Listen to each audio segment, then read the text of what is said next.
हमने अचानक से सोने चांदी में रिकॉर्ड हाई छूते हुए लेवल्स जो अभी देखे हैं फिरोज, थोड़ा सा उस पर हम मंथन कर लेते हैं और दर्शकों को बता देते हैं या समझा देते हैं कि ये जो हमें तेज़ी देखने को मिली है वो क्यों है। अगर मैं कीमतें आपको बता दूं तो MCX पर हमने देखा कि 61,332 का नया रिकॉर्ड बनाया सोने ने, लगभग 600 रुपये की तेज़ी। चांदी देखिए 32 महीने की ऊंचाई पर पहुंचती हुई लगभग 800 रुपये की तेज़ी यहाँ पर चांदी कीमतों में हमें आती हुई दिखाई दे रही है। अच्छा फिरोज़, यहाँ पर क्लियरली हम अगर समीकरण देखना चाहें तो डॉलर की एक कमज़ोरी और अंतर्राष्ट्रीय बाज़ार में अगर हम स्पॉट की कीमतें देखें सोने की तो 2040 के आसपास हमें दिखाई दे रही है, 1% के ऊपर से ज़्यादा की तेज़ी फ़िलहाल।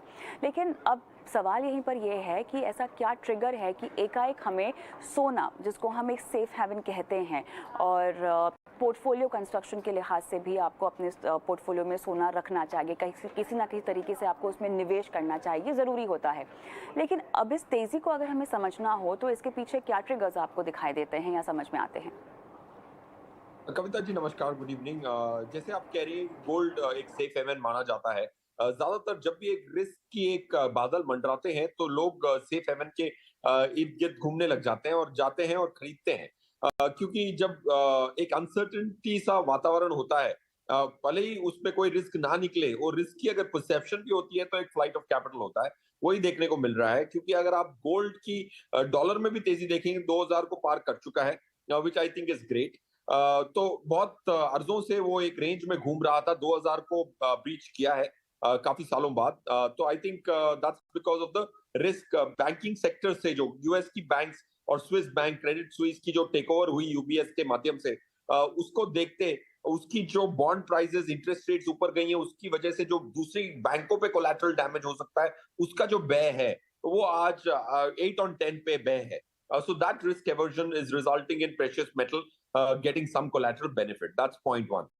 Point two, आपने ये भी देखा होगा कि गोल्ड की जो रिटर्न्स रही हैं, वो on a 3 year rolling basis debt को बीट करने की संभावना उसकी 62% की है। अगर आप 3 साल के लिए एक एफडी पकड़ते हैं या 3 साल के लिए अगर गोल्ड पकड़ते हैं, अगर हम रोलिंग देखें, 22 साल की रोलिंग देखें इंडियन रुपीज में, तो प्रोबेबिलिटी 62% आती है कि गोल्ड डेट को बीट करता है। तो जाहिर सी बात है, आज डेट की रिटर्न ज्यादा है, फिर भी गोल्ड प्राइसेस इसीलिए ज्यादा है क्योंकि इक्विटी का रिटर्न काफी कम रहा है 1.5 साल से। So I think most people are looking at not as a debt alternative, more as an equity alternative as well. तो ये दो कारण है, risk aversion, perception of risk of banking system, और तीसरा flight of capital from equity to gold. Hmm, hmm, hmm. और ऐसे में इतने नए हाई पर निवेश करना क्या सही होगा फिर? उसकी कीमतें काफ़ी ऊपर है। मान लीजिए किसी के पोर्टफोलियो में अभी तक अगर सोना नहीं है तो क्या इन ऊंची कीमतों में किसी को पैसे लगाने चाहिए क्या?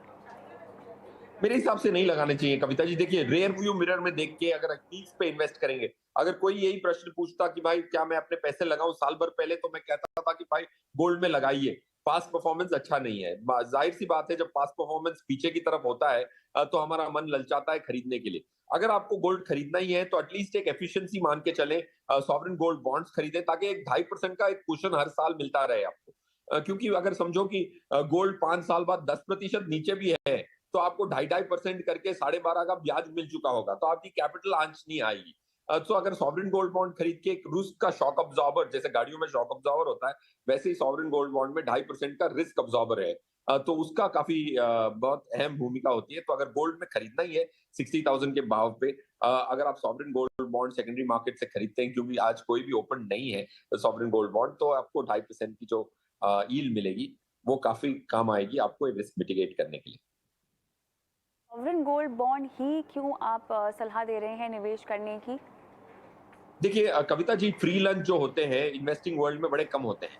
आपको 2.5% का फ्री रिटर्न साल दर साल एक घर के किराए के ब्याज की किराए की तरह हो गया। अगर आप एक मकान मालिक है, तो आप अगर किराए का आप हिसाब लगाएंगे तो 2.5% पर एनम का ही किराया आता है। मुंबई, बैंगलोर, कोई भी सिटी में ज्यादातर 2.5 से कम ही आता है रेंटल यील्ड। तो ये 2.5% का जो फ्री लंच है उसको नहीं छोड़ सकते। आज सब कुछ कैपिटल गेन टैक्स सब पे लगता है। इक्विटी पे भी 10% का कैपिटल गेन टैक्स लगता है। एक सॉवरेन गोल्ड बॉन्ड एक बच गया है, जिसमें अगर आप होल्ड टू मैच्योरिटी करते हैं तो उस पर कैपिटल गेन टैक्स भी नहीं लगता है।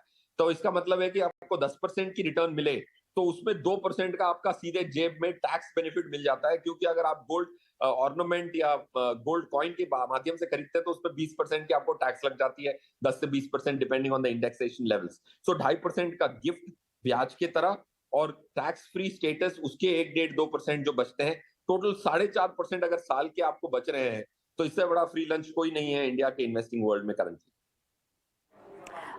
फिरोज, चांदी में भी क्या आप पैसे लगाने की सलाह देंगे, या आपको लगता है कि चांदी से बेहतर तो सोना है? देखिए, चांदी एक इंडस्ट्रियल मेटल कहलाया जाएगा, उसकी जो वॉलेटिलिटी है सोने से 3 गुना ज्यादा है। अगर हम वॉलेटिलिटी का आंकड़ा मेजर करें, न्यूमेरिकली मेजर करें, जिसको स्टैंडर्ड डिविएशन कहते हैं, जो हम करते हैं, उसमें स्टैंडर्ड चांदी का आंकड़ा 24-25 स्टैंडर्ड डिविएशन भी आता है। गोल्ड का 9-10 पे भी रहता है काफी सालों तक। तो 2 से 2.5%, 2.5 टाइम ज्यादा रिस्की है सिल्वर। तो बहुत फर्क के इन्वेस्ट करें, स्पेशली लो लेवल्स पे इन्वेस्ट करना है, क्योंकि काफी साल, 8 साल तक सिल्वर ने नेगेटिव रिटर्न भी दिखाया है। 2012 में इस स्तरों पे गया हुआ था, आज 2023 में वो स्तर वापस दिख रहे हैं आपको। तो 10 साल की नेगेटिव रिटर्न इक्विटी नहीं दे पाती, गोल्ड भी नहीं देता है। तो सिल्वर की ये हायर वॉलेटिलिटी की वजह से you can have long periods of लल, सो बी केयरफुल।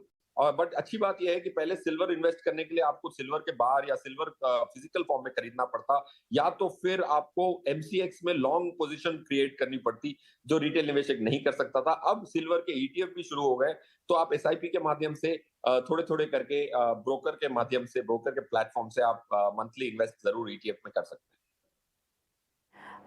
एक चीज़ जो मुझे समझनी है आपसे सॉवरेन गोल्ड बॉन्ड के बारे में, तो अगर कोई किस्त अभी खुली नहीं है, किसी को सेकेंडरी मार्केट से खरीदना भी है, तो क्या फ़र्क होगा जो एक्चुअल जब किस्तें खुलती हैं तब की खरीद में और सेकेंडरी मार्केट से खरीदने में? देखिए, दो दो इंपॉर्टेंट फर्क होते हैं। आपको ये देखना है कि वो आपको फेस वैल्यू पे नहीं मिलेगा, फेस वैल्यू से थोड़ा कम में मिलेगा ज्यादातर, उसको कहते हैं डिस्काउंट। और बट दूसरी एक चीज है, जो 2.5% का जो ब्याज है वो एंट्री गोल्ड प्राइस पे निर्भर होगा। तो अगर आप 60,000 पे खरीद रहे हैं तो आपको 2.5 नहीं मिलेगा, क्योंकि 2.5% ऑफ 55,000 फॉर एग्जाम्पल, अगर वो बॉन्ड 55,000 रुपीज पर 10 ग्राम्स में इशू हुआ था, तो आपको 2.5% ऑफ 55,000 मिलेगा, ना कि 60,000। तो उसको कहते हैं यील्ड। कूपन 2.5 भले ही हो, यील्ड थोड़ी कम होगी, तो यील्ड कंप्यूट करना जरूरी है और डिस्काउंट देखना जरूरी है। काफी सारे बॉन्ड्स होते हैं, आप अपनी अवधि के हिसाब से चुन सकते हैं, और जितना मैक्सिमम डिस्काउंट मिल जाए उतना ही बेहतर है। तो छोटी अमाउंट्स के लिए जो डिस्काउंट्स हैं वो इजीली मिल जाते हैं, क्योंकि इतना वॉल्यूम तो मिल ही जाता है। चलिए, तो सोने चांदी में फिलहाल आपको किस तरह की रणनीति बनानी चाहिए, इस पर हमने समझाइश दी है। लेकिन अब एक दूसरे मुद्दे की ओर हम बढ़ते हैं, क्योंकि आरबीआई ने क्या किया है, अलग अलग बैंकों में बिना दावे वाली जमा राशि का पता लगाने के लिए 3-4 महीने में एक सरकारी पोर्टल शुरू करने का फैसला किया है। अच्छा, बैंकों में बड़ी संख्या में ऐसे खाते हैं जिनमें वर्षों से कोई लेन देन ही नहीं हुआ है। फरवरी 2023 का अगर हम आंकड़ा देखें तो सरकारी बैंकों ने आरबीआई को करीब 35,000 करोड़ रुपए की ऐसी जमा स्थानांतरित की है जिसमें पिछले 10 साल या उससे अधिक समय से कोई लेन देन ही नहीं हुआ है। कुछ आंकड़े अगर हम आपकी स्क्रीन पर भी लेकर आकर आपको समझाना चाहें तो यहाँ पर क्लियरली 10 साल से जो दावे नहीं हुए हैं उसके लिए आरबीआई जो है डीईए फंड बनाने की कवायद में फिलहाल लगा हुआ है। तो फिरोज, सबसे पहले तो जिन राशि की हम बात कर रहे हैं, जिन खातों की हम बात कर रहे हैं, ये ऑपरेशनल नहीं है। क्लियरली लोग शायद पैसे उन खातों में डालकर भूल गए हैं, क्या ऐसी बात है? नहीं नहीं नहीं, कविता जी, क्या होता है कि प्रैक्टिकल लाइफ में ज्यादातर ये डिजीज लोगों के इन्वेस्टमेंट्स होते हैं, या फिर डिपॉजिट्स होते हैं, फिक्स डिपॉजिट होते हैं, या सेविंग्स बैंक अकाउंट होते हैं। इंडिया में प्रथा ही नहीं है कि ठीक से विल बनाई जाए। इंटरस्टेट में बहुत सारे लोग चले जाते हैं, विल नहीं बनाते। हम एचएनआई की सर्विसिंग करते हैं, 8,500 एचएनआई हमारे पास हैं, तो हम बहुत सारे एचएनआई से मिलते हैं। एचएनआई लोग में भी 3-4% ज्यादा कोई भी रजिस्टर्ड विल नहीं बनाता। और ये जो विल है, विल बनाने पे भी अपने अपने जो बेनिफिशियरीज हैं उनको क्लियरली बताया नहीं जाता कि कहाँ जाना है आपको, कौन सी बैंक में खाता है।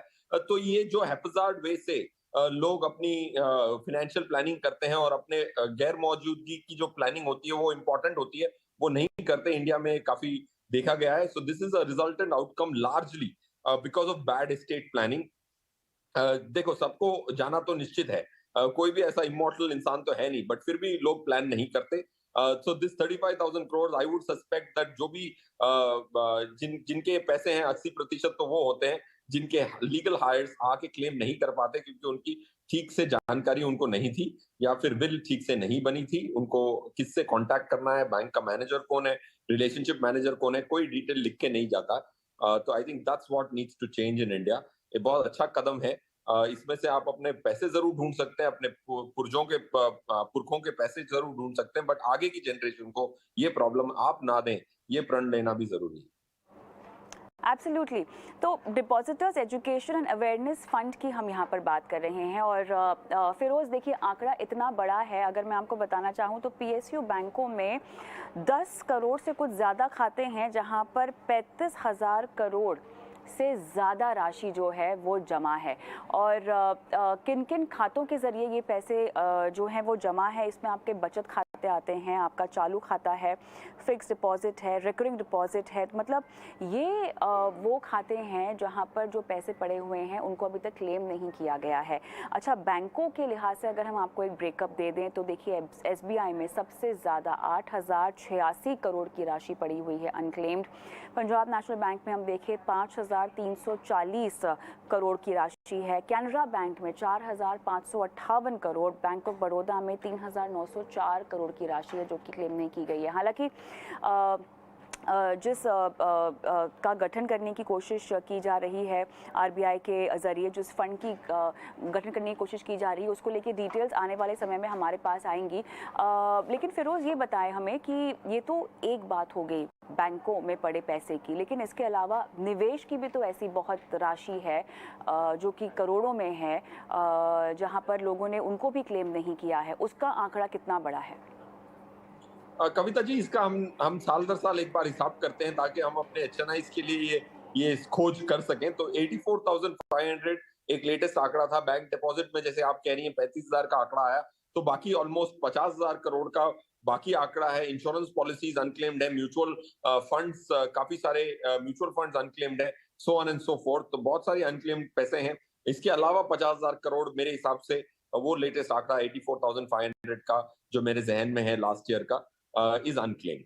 और काफी सारे स्पेशली पुराने म्यूचुअल फंड्स में जब फंड मैनेजर डिविडेंड देता है वो चेक सब वापस आ जाते हैं और वहीं के वहीं पड़े रहते हैं क्योंकि उनका लेने वाला कोई नहीं।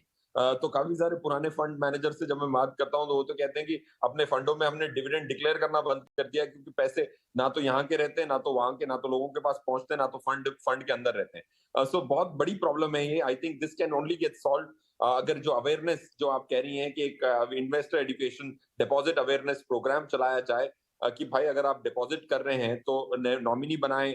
नॉमिनी बनाने के बाद विल में भी उसी नॉमिनी का नाम लिखें और उस नॉमिनी को भी बता दें कि भाई मेरे जाने पे इधर जाना है, अब तुझे अब इस पैसे